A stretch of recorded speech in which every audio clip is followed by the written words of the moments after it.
And are you refreshed? Good. Now what? Oh, now you're all warmed up. Yes. Yes.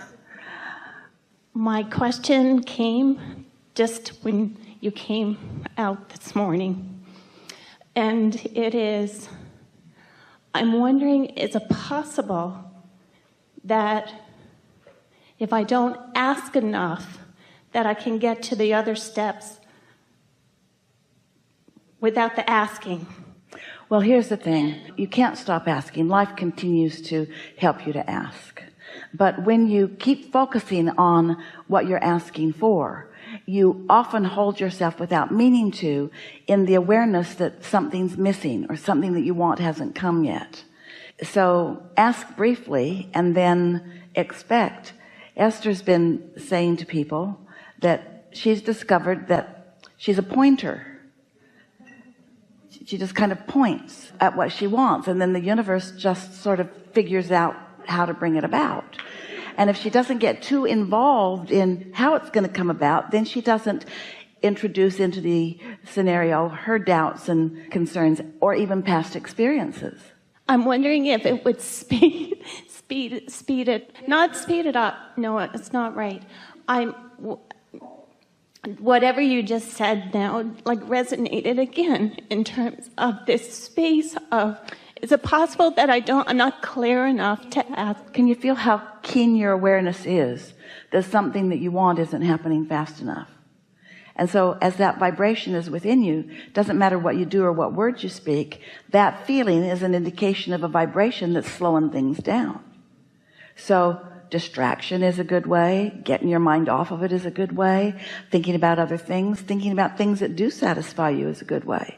If you could just accept, I've asked and it's on the way. Now I'm just waiting for inspiration. But you've got to get yourself into a place where you can receive the inspiration. And so we're just going to ask you a series of simple questions, so the answers will be easy for you.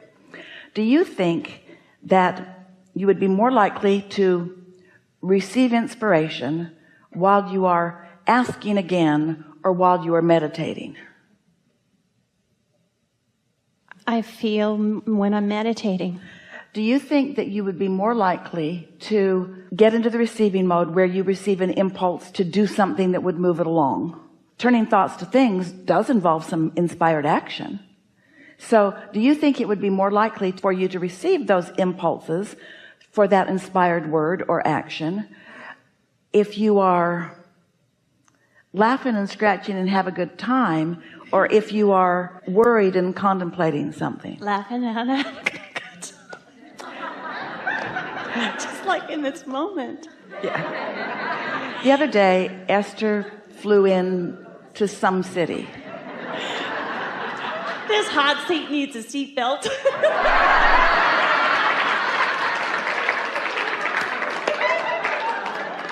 So, oh boy, this is a state of being that lets it in. This is a state of being that lets it in.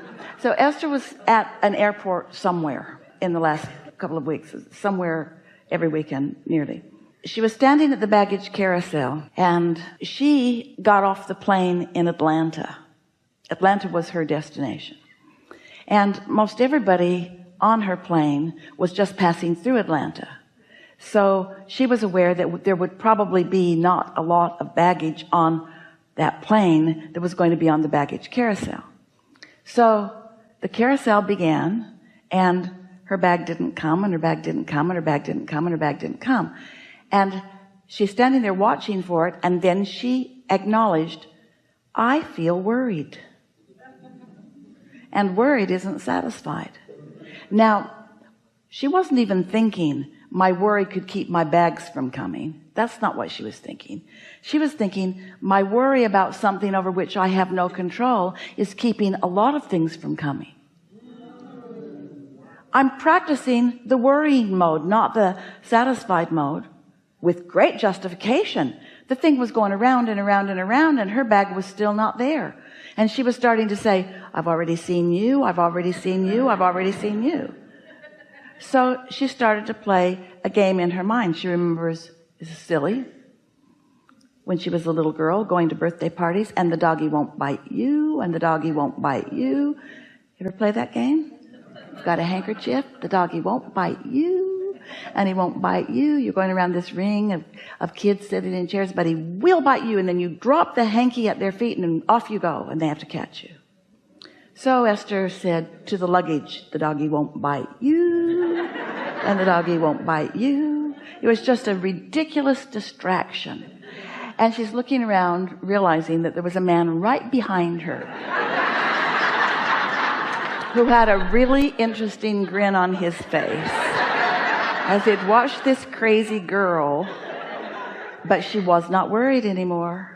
She wasn't worried anymore. In other words, she became playful instead. So we're not giving you exact things to do. We're just saying, pay attention. When you're worried, you're not satisfied. And unless you're satisfied, you're not in the receiving mode. And if you're not in the receiving mode, then you're not in this moment allowing things to move along. Helpful? Yes. Something more? No, not at this moment. Thank you so much. Really good. Really good.